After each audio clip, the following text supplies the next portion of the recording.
Captain Jake Morrison stood on the bridge of the Nova Dawn and watched the stars move past the viewing screen.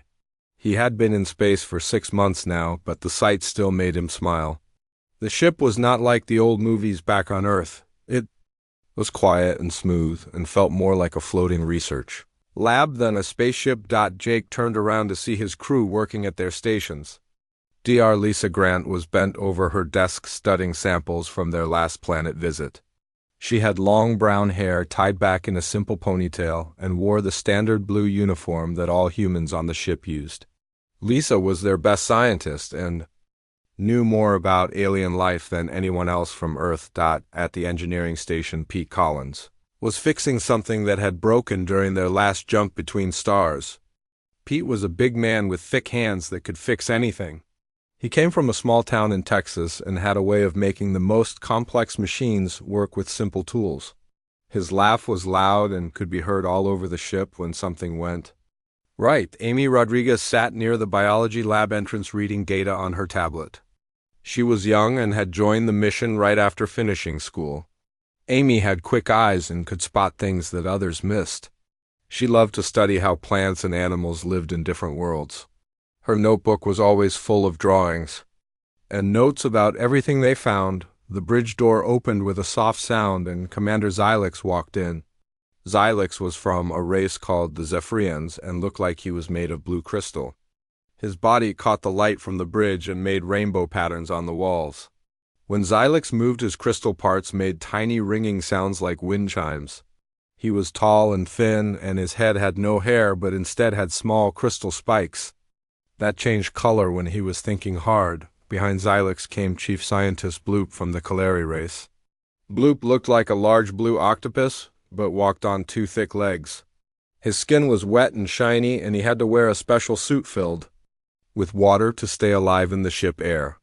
4 long arms came from his shoulders, and each one could work on different tasks at the same time. When Bloop talked, his voice came out bubbly like he was speaking underwater. The third alien was Clix from the Vrex people. Clix looked like a giant ant but stood up straight like a person. His body was covered in hard black shell, and his eyes were large and round like marbles. 2 thin arms came from his body and ended in hands with many fingers. When Clix was happy, his shell would make clicking sounds that gave him his name. Jake had learned to work with his alien crewmates over the past months. At first it was strange to give orders to beings that looked so different from humans, but he found that they were all smart and wanted to learn. Just like people from Earth, the aliens had been surprised by how quickly humans could adapt to new situations. They thought humans were weak because Earth people did not have crystal skin or water breathing or hard shells for protection. Commander Xylix walked up to Jake and his crystal body made soft music. The Zephyrian had learned to speak human language, but his voice sounded like glass breaking in a gentle way. He said that their next destination was ready and that the ship could jump to the new system anytime. Jake gave the order. Jake looked at the star map on the main screen. Their next stop was a planet called Kepler 442c in the outer edge of Zephyrian space. The planet was known for having strange plants and animals that could not be found anywhere else. The Galactic Federation wanted them to collect samples and study how life developed in such a harsh place. Dr. Bloop moved closer to the screen and pointed at the planet with one of his wet arms. His voice bubbled as he explained that Kepler 442c was dangerous because of the large predators that lived there. The Kalari had tried to visit the planet before, but had to leave quickly when they met creatures that hunted anything that moved. Bloop said that the planet animals were bigger and more aggressive than anything his people had ever seen. Clicks made rapid clicking sounds, which meant he was worried. His large eyes focused on Jake, and he explained in his careful human words that the Vrex had also tried to study the planet. His people were fighters in the old days, but even they could not handle the creatures that lived on Kepler 442c. Clicks said the planet predators were smart and worked together to hunt visitors from space. Lisa looked up from her work and walked over to join the conversation. She had been reading reports about the planet and was excited to see new forms of life. Lisa told the group that Earth had dangerous animals too, and that humans had learned to deal with them over thousands of years.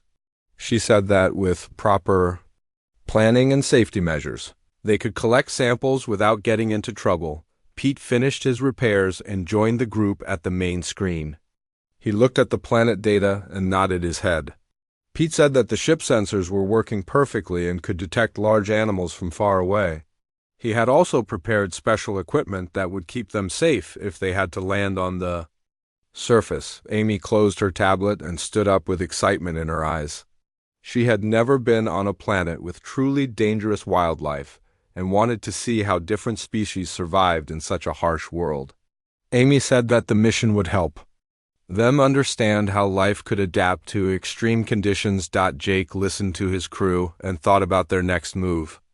The aliens clearly respected the dangers of Kepler 442c and had good reasons to be careful. But humans had dealt with dangerous predators for millions of years and had always found ways to survive and learn. Jake made his decision and told Xylix to prepare for the jump to the new system. The Nova Dawn began to hum with power as the engines prepared to fold space around them.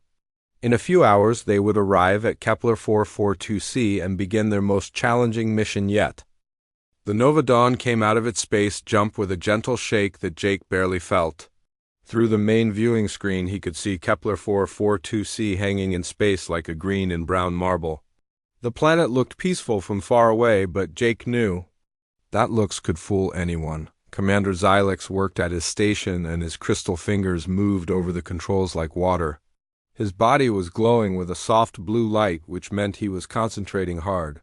After a few minutes, Xylix turned to Jake and said that the planet was safe to approach. The ship sensors showed no signs of other vessels or space dangers.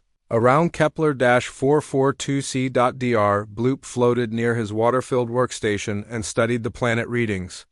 His forearms moved in different directions as he checked air quality and temperature and gravity strength. Bloop made bubbling sounds that meant he was thinking and then told the group that the planet air was safe for humans to breathe.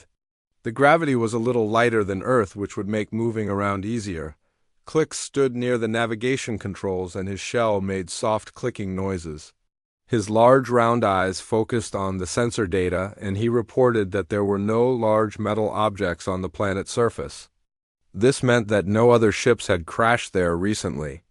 Click said that the lack of wreckage was either a good sign or a very bad one. Jake ordered the ship to move into orbit around Kepler 442c. As they got closer, the viewing screen showed more details of the planet's surface.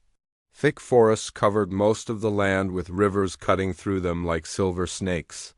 Mountain ranges rose up from the green like rocky islands. There were no signs of cities or farms or any kind of civilization. Dr. Lisa Grant joined them on the bridge carrying her field equipment bag. She had been preparing for the surface mission since they left the last planet. Lisa wore her exploration suit, which was light but strong and had built-in tools for collecting samples. Her eyes were bright with excitement as she looked at the planet below them. Pete Collins came up from the engine room, wiping oil from his hands with a dirty cloth. He had been checking all the shuttle systems to make sure they would work properly in the planet atmosphere. Pete carried his repair kit and several devices he had built himself for emergency situations. His face showed the confidence of a man who could fix anything that broke. Amy Rodriguez stood next to Lisa with her own sample collection gear. She had downloaded all the available information about Kepler 442c plant life into her tablet.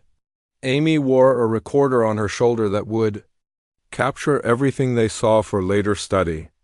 She had packed extra memory cards because she expected to find many new species. Jake made the decision to land in a clearing that looked safe from orbit. The area was surrounded by forest but had enough open space for the shuttle to land without hitting trees. The sensors showed no large heat signatures nearby, which meant no big animals were close to the landing zone. The shuttle ride down to the planet's surface was smooth and quiet. Jake piloted the craft while his alien crewmates watched the screens for any signs of danger. The shuttle touched down in the middle of the clearing with barely a bump. Through the windows they could see tall grass swaying in a light breeze. Commander Xylix was the first to notice that something was wrong with their equipment. His crystal body began to glow brighter as he tried to make the sensors work properly. The screen showed static and broken images instead of clear readings. Xylix made. Sounds like breaking glass, which meant he was frustrated and worried. Pete immediately began checking the shuttle electronics. He pulled out his tools and started opening control panels to look at the wiring inside. After a few minutes, Pete announced that electromagnetic interference from the planet was blocking their sensors. The local rocks contained metals that created energy fields strong enough to confuse their equipment. This meant they could not detect animals or other dangers until they were very close. Jake realized they would have to rely on their eyes and ears instead of machines. He told everyone to stay together and be extra careful about watching for movement in the forest around them. The team stepped out of the shuttle into the planet.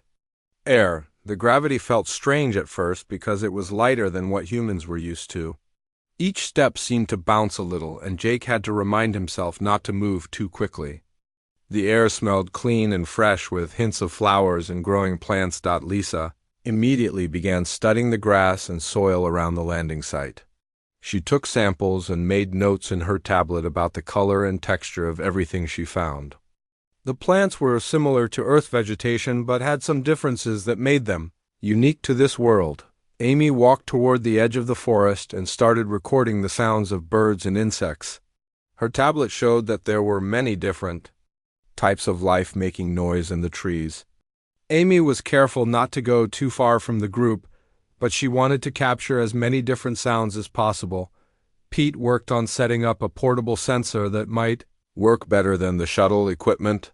He connected wires and adjusted settings while keeping one eye on the forest around them.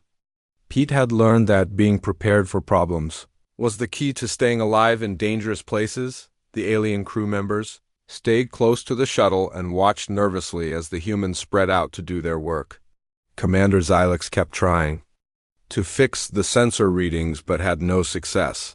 His crystal body was glowing with stress colors that showed he was uncomfortable being unable to see what was around them. Dr. Bloop floated in his water suit and turned slowly to watch all directions at once. His training told him that predators often attacked when their prey was distracted by other activities. Bloop made quiet bubbling sounds to himself as he tried to stay calm and alert. Clicks stood on his thin legs and held very still while listening for any sounds that did not belong. His large eyes could see much better than human eyes, and he searched the forest edge for any sign of movement. Clicks had the feeling that something was watching them, but he could not see what it was. The feeling of being watched grew stronger as the minutes passed. The forest around them seemed too quiet for a place with so much life. Jake noticed that the bird sounds Amy had been recording were getting softer and less frequent. Something was making the local animals nervous, unknown to the research team. A massive shape was moving through the forest toward their landing site. The creature was 15 feet tall and built like a nightmare version of a big cat. Its body was covered in dark scales that could change color to match its surroundings. 4 legs, each as thick as tree trunks, carried its weight without making any sound on the forest floor. The predator had been sleeping when the shuttle landed, but the noise and vibrations had woken it up. Now it was following the scent of the strange new creatures that had entered its territory. Its eyes glowed with a faint red light as it planned its attack on what it saw as easy prey. The first sign of danger came when all the forest sounds stopped at once. Amy looked up from her tablet with worry in her eyes. She had been recording dozens of different animal calls, but now the forest was completely silent. Even the wind seemed to have stopped moving through the trees. Jake felt the change in the air around them. Years of working as a wilderness guide on Earth had taught him to recognize when predators were near.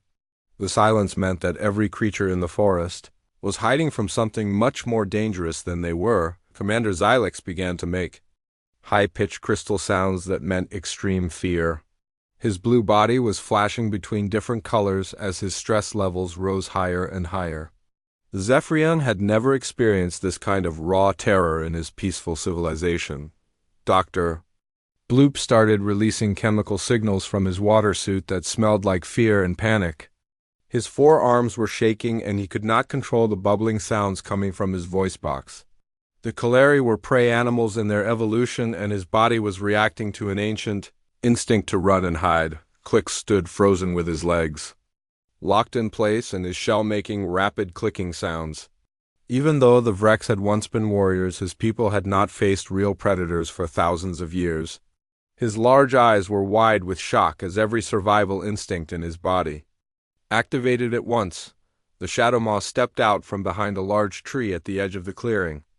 It was bigger than anything Jake had ever seen on Earth. The creature looked like someone had taken a mountain lion and made it the size of a truck. Dark scales covered its body and seemed to shift color as it moved. 4 powerful legs supported a massive frame that was built for killing. The predator head was the most frightening part. It had a mouth full of teeth that were each as long as a human hand. Its eyes glowed with red light and focused on the small group of aliens and humans standing in the clearing.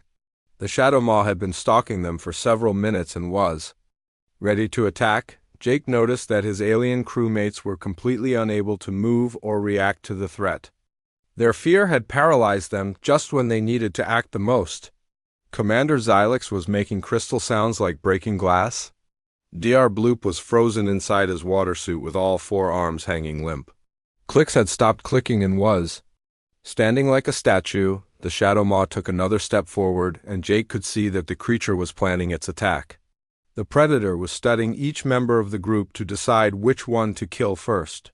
Its red eyes moved from the frozen aliens to the humans who were still able to think and move. Jake stepped forward between his crew and the Shadow Maw. His movement caught the predator attention, and those red eyes focused on him with deadly interest. Jake knew that running would trigger the creature hunting instincts and get them all killed. Instead, he needed to think like a human and use the advantages that millions of years of evolution had given his species. Dr. Lisa Grant saw. Jake moved toward the predator and her scientific mind began working even though she was scared. Lisa started calling out observations about the creature anatomy and behavior. She noticed that the Shadow Maw favored its right front leg, which might mean an old injury. The predator ears were constantly moving, which suggested very good hearing. Pete Collins moved to Jake left side and began looking around the clearing for anything that could be used as a tool or weapon. The engineer mind automatically started seeing the environment as a collection of resources that could be combined to solve problems. Pete spotted several large rocks and some fallen tree branches that might be useful. Amy Rodriguez forced herself to keep recording even though her hands were shaking. She noticed that the Shadow Maw seemed to be having trouble seeing them clearly when they stood still. The creature relied more on movement and sound than pure vision to track its prey. The Shadow Maw crouched down and prepared to spring forward. Jake could see the muscles in its legs gathering power for a leap that would cover the distance between them in less than a second. The predator mouth opened to show all those terrible teeth, and a low growling sound came from deep in its throat. Instead of backing away, Jake began to move sideways around the clearing. He kept his eyes on the Shadow Maw but did not look directly at it because many predators saw direct eye contact as a challenge. Jake's movements were smooth and calm even though his heart was beating very fast. The Shadow Maw turned to follow Jake's movement but did not attack immediately. The predator was confused because its prey was not acting like prey should act. Most creatures would either run away or freeze with fear, but this strange alien was doing something different. Lisa continued calling out information about the creature behavior. She noticed that the Shadow Maw was breathing heavily, which might mean it was not built for long chases. The predator body was designed for short bursts of power rather than extended activity. Pete began moving rocks and branches into positions where they might be useful. He did this slowly and carefully so he would not trigger an attack. Pete had learned that the best way to handle dangerous situations was to prepare for multiple possibilities. Amy kept recording and noticed that the forest animals were still staying hidden. This meant the Shadow Maw was the top predator in this area, and other creatures knew to stay away when it was hunting. She also observed that the predator was not making any sounds, which suggested it relied on stealth. Jake continued moving around the clearing and began leading the Shadow Maw toward an area where the ground was uneven. He had spotted a place where heavy rains had washed away some soil and created a small depression. Surrounded by loose rocks, the alien crew members were still frozen, but Jake could see that Commander Xylix was trying to regain control of his sphere. The Zephyrian crystal body was slowly changing from panic colors to more normal shades. Xylix was fighting against millions of years of prey animal evolution. Dr. Bloop was beginning to move one of his arms slightly. The Kaleri was using mental techniques from his scientific training to push past the terror that had paralyzed him. Bloop started making very quiet bubbling sounds as he tried to help his human friends. Clicks. Shell was still making clicking sounds, but they were becoming more organized and less random. The Vrex was remembering stories from his ancestors about facing dangerous creatures with courage and intelligence instead of just fear. The Shadow Maw was getting impatient with its prey's strange behavior. The predator took several quick steps forward, and Jake knew that the attack would come very soon.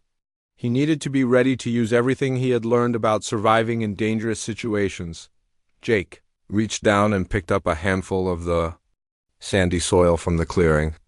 The movement caused the Shadow Maw to crouch lower and prepare for its final spring. Red eyes focused on Jake with deadly intent as the massive predator gathered all its strength for the killing leap. The Shadow Maw launched itself at Jake with terrible speed and power. 15 feet of muscle and claws came flying through the air toward him like a living missile. But Jake had been expecting this moment and was already moving when the predator left the ground. Jake threw the handful of sandy soil directly at the Shadow Maw glowing red eyes. The dirt hit its target, and the massive predator landed badly as it tried to clear its vision. Instead of crushing Jake, the creature crashed into the uneven ground where loose rocks scattered under its weight. Pete Collins was ready with a large tree branch that he swung at the Shadow Maw back leg as it struggled to regain its balance. The impact was not enough to hurt the predator seriously, but it knocked the creature sideways and bought them precious seconds. Dr. Lisa Grant shouted that the predator was having trouble with the loose ground because its claws were designed for gripping solid surfaces. The sandy soil and scattered rocks were making it hard for the Shadow Maw to get the footing it needed for another attack. Amy Rodriguez kept her recorder running and noticed that the creature was making frustrated growling sounds. The Shadow Maw was not used to prey that fought back in organized ways. Most animals either ran in panic or stood frozen until they were killed. Jake rolled away from the thrashing predator and came up next to a pile of rocks that Pete had prepared earlier. He grabbed the sharpest stone he could find and tested its weight in his hand. The rock was about the size of a baseball and had one edge that looked like it could cut. The Shadow Maw shook the dirt from its eyes and turned to face Jake again. The predator was angry now instead of just hunting. Its scales were changing to a darker color and the red glow in its eyes was getting brighter. The creature crouched low and began stalking forward more carefully this time. Jake did not wait for another charging attack. Instead, he began moving in a wide circle around the clearing and forcing the Shadow Maw to turn constantly to keep him in sight. This movement pattern was something humans had used for thousands of years when hunting large, dangerous animals. Lisa called out that the predator was getting tired from all the turning and position changes. The Shadow Maw breathing was becoming heavier, and its movements were slightly slower. The creature had expected a quick kill but was being forced into a longer confrontation. Pete had found a long, straight piece of wood that could work as a lever. He positioned it near one of the larger rocks in a way that would let him move the heavy stone if needed. Pete had learned from his engineering work that the right tools could multiply human strength many times over. Amy noticed that the Shadow Maw was favoring its right front leg more than before. The impact with Pete Branch had aggravated what was probably an old injury.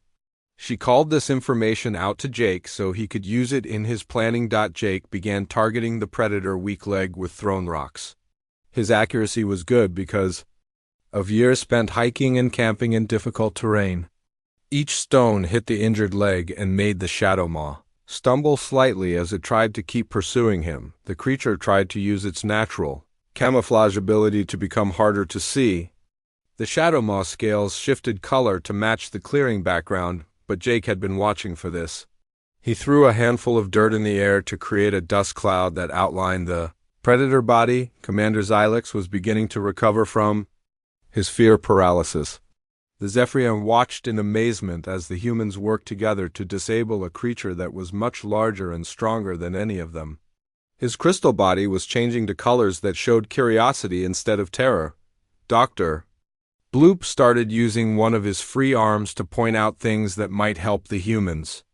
The Kaleri scientific mind was overcoming his prey animal instincts as he realized that careful observation could be more useful than panic. Bloop made quiet bubbling sounds of encouragement. Clix was remembering the warrior traditions of his ancestors.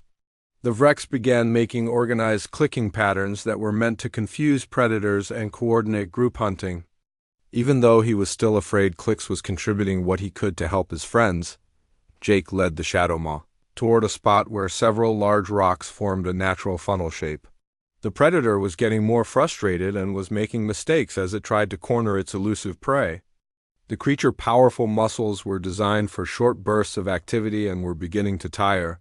Pete used his makeshift leva to roll one of the heavy stones into a new position.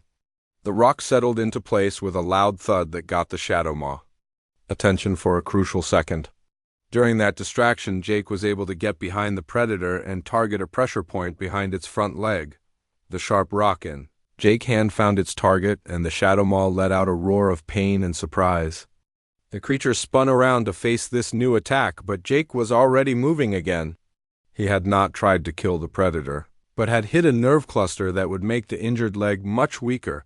Lisa realized that Jake was using the same techniques that early humans had developed for hunting mammoth and other huge animals. Instead of trying to overpower the predator, he was wearing it down with many small attacks that added up over time. Amy documented how the humans were using teamwork and tool use to overcome their physical disadvantages.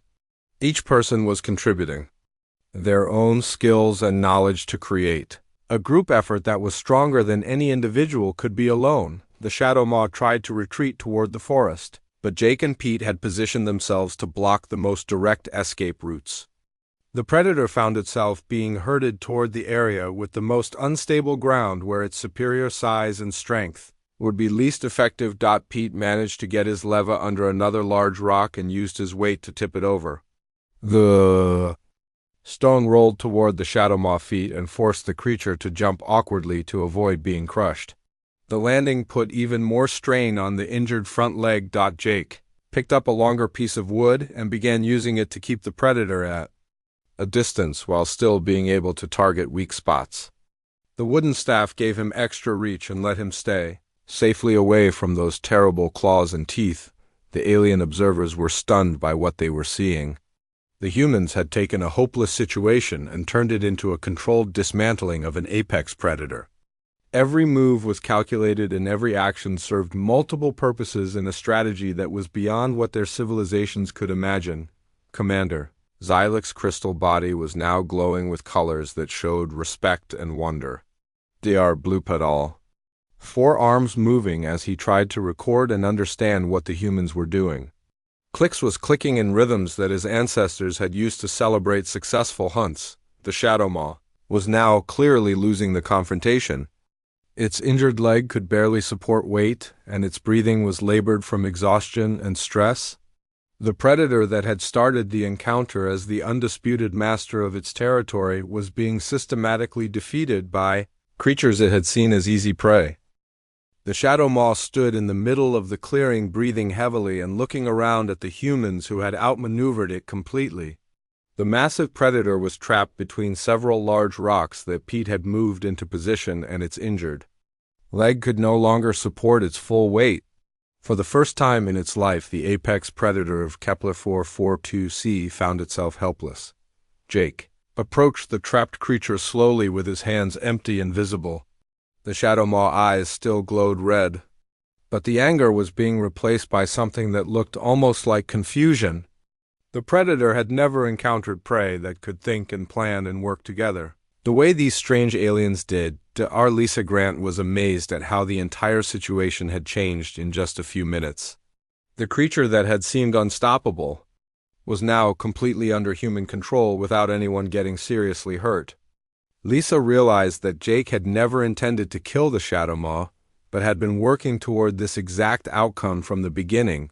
Pete. Collins wiped sweat from his face and looked at his handiwork with satisfaction. The rocks and logs he had moved were positioned perfectly to contain the predator without actually harming it. Pete had used his engineering skills to create a temporary prison using nothing but natural materials and simple physics. Amy Rodriguez was still recording everything and could hardly believe what her camera had captured. The footage would show other scientists how humans could overcome seemingly impossible odds through teamwork and intelligent planning. Amy knew that this event would change how other species viewed human capabilities. Commander Xylix walked closer to the trapped Shadow Maw, and his crystal body was glowing with colors that showed deep respect and admiration. Zephyrian had thought humans were weak creatures who needed protection, but now he understood that Earth people possessed abilities that his peaceful civilization had never developed. Dr. Bloop floated near Jake and made bubbling sounds that meant he was trying to process what he had witnessed. The Kaleri scientist realized that human evolution had created a species that was uniquely adapted for solving problems that would paralyze other intelligent races. Bloop had never seen anything like the calm determination that humans showed under extreme pressure. Clicks moved his thin legs carefully as he approached the group around the Shadow Maw. The Vrex was remembering stories his grandfather had told about the old warrior days when his people had to fight dangerous creatures for survival. But even those ancient Vrex warriors had used weapons and armor, while the humans had defeated this predator with nothing but rocks and sticks. Jake knelt down near the Shadow Maw head and spoke in a soft voice. He was not talking to the predator, because it could not understand human language, but was showing through his calm behavior that he meant no further harm. The creature's red eyes watched him carefully as it tried to understand what these strange aliens wanted. Lisa explained to the alien crew members that humans had evolved as persistence hunters who used endurance and intelligence instead of strength and speed to catch their prey. Early humans had developed the ability to work together in small groups and use tools to overcome much larger and more dangerous animals. These skills had become part of human nature over millions of years of evolution. Pete began carefully moving some of the rocks he had used to trap the Shadow Maw. He worked slowly so the predator would not feel threatened and try to fight its way out. Pete's understanding of leverage and mechanical advantage let him move the heavy stones with much less effort than it had taken to position them originally. Amy noticed that the forest sounds were starting to return as other animals realized the Shadow Maw was no longer hunting. Birds began calling to each other and insects resumed their buzzing. The entire ecosystem had been waiting for the confrontation to end. Before returning to normal activity, the Shadow Maw began to realize that its captors were actually trying to help it escape from the rock trap. The predator had expected to be killed after being defeated, but instead these strange creatures were giving it a chance to leave with its life. This behavior was completely outside the Shadow Maw understanding of how the natural world worked. Jake stood up and stepped back to give the predator room to move. He gestured to his team to do the same so the Shadow Maw would not feel cornered. When it tried to get up, Jake had learned from his wilderness guide experience that even dangerous animals would usually avoid conflict if given a safe way to retreat. Commander Xylix asked Jake why humans were helping the creature that had just tried to kill them. The Zephyrian crystal body showed colors of confusion because his people would have destroyed anything that threatened them. Jake explained that humans had learned to understand the difference between a threat that needed to be eliminated and one that could be managed or redirected. Dr. Bloop realized that this approach to conflict resolution was something completely new in his experience. The Kaleri had always believed that the only options when facing a predator were to run away or be killed. The idea that intelligent planning could turn a deadly enemy into a manageable situation had never occurred to his people. Clicks made clicking sounds that meant he was impressed by human wisdom. The Vrex had ancient stories about showing mercy to defeated enemies, but his people had not practiced this philosophy for thousands of years. Watching the humans demonstrate this principle in real life reminded Clicks of what his ancestors had believed about honor in battle. The shadow maw slowly got to its feet and tested its injured leg. The limb was still painful but would heal with time and rest. The predator looked around at the humans one more time and then began moving toward the forest edge with careful steps that favored its good legs. Just before disappearing into the trees, the shadow maw turned back for a moment and made a sound that was not quite a growl and not quite a call.